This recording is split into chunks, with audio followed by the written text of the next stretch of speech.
प्रभु जगन्नाथ की अलौकिक दुनिया से वेद पुराण और शास्त्रों के प्रकांड पंडित श्री काशीनाथ मिश्र जी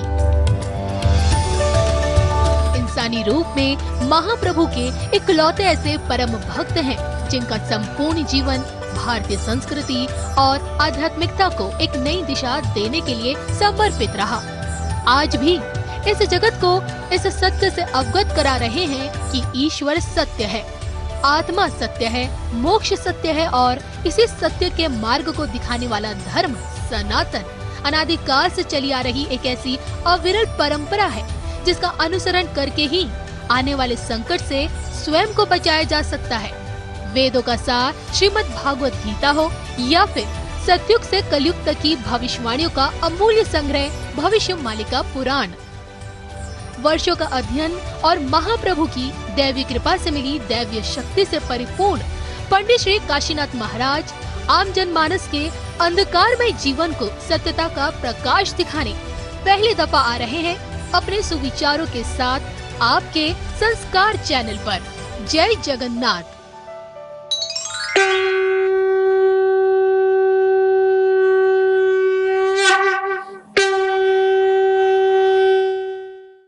श्री राम शरणं समस्त जगतां रामं विना का गति रामेण प्रतिहन्यते कलिमलं रामाय तस्मै नमो। राधा मुग्ध पदारविंद मधुपम त्रैलोक्यमौळी स्थळे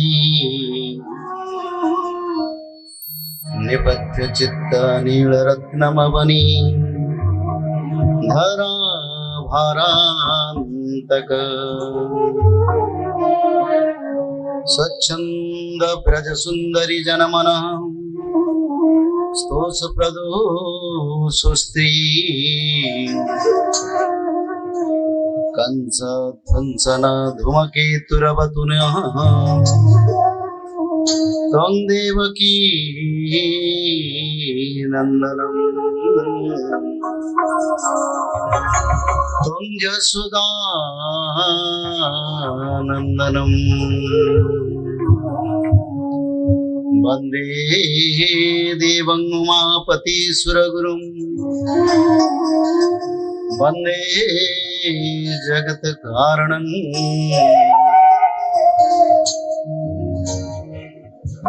वंदे सूर्य शशांक वन्निनयनं वंदे मुकुंद प्रियं वंदे भक्तजनाश्रयश्च वरदं वंदे शिवं सुंदरं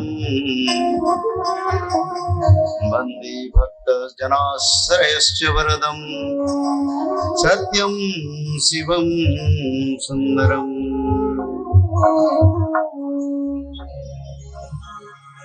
नैव पार्थिं राज्यं न च कनकमाणिक्य विभवं राज्यं रम्यं निखिल जन काम्यं वरवधुं सदा काले काले प्रमथपतिना गीत चरितो श्री जगन्नाथ स्वामी नयन पथगामी भवतु मे। व्यासाय विष्णु रूपाय व्यास रूपाय वैष्णवे नमो वै ब्रह्म विदये वसिष्ठाय नमो नमो। देवी ब्रह्माग्निजात महिषतनुहत शूललंगूढहस्ता गणपति प्रणिसम्राट जोनिलिंगेन्दुचूड़ा रचयत विरजामि मंगले मंगलानाम्। वंदे भगवती देवी श्रीरामश्च जगद्गुरु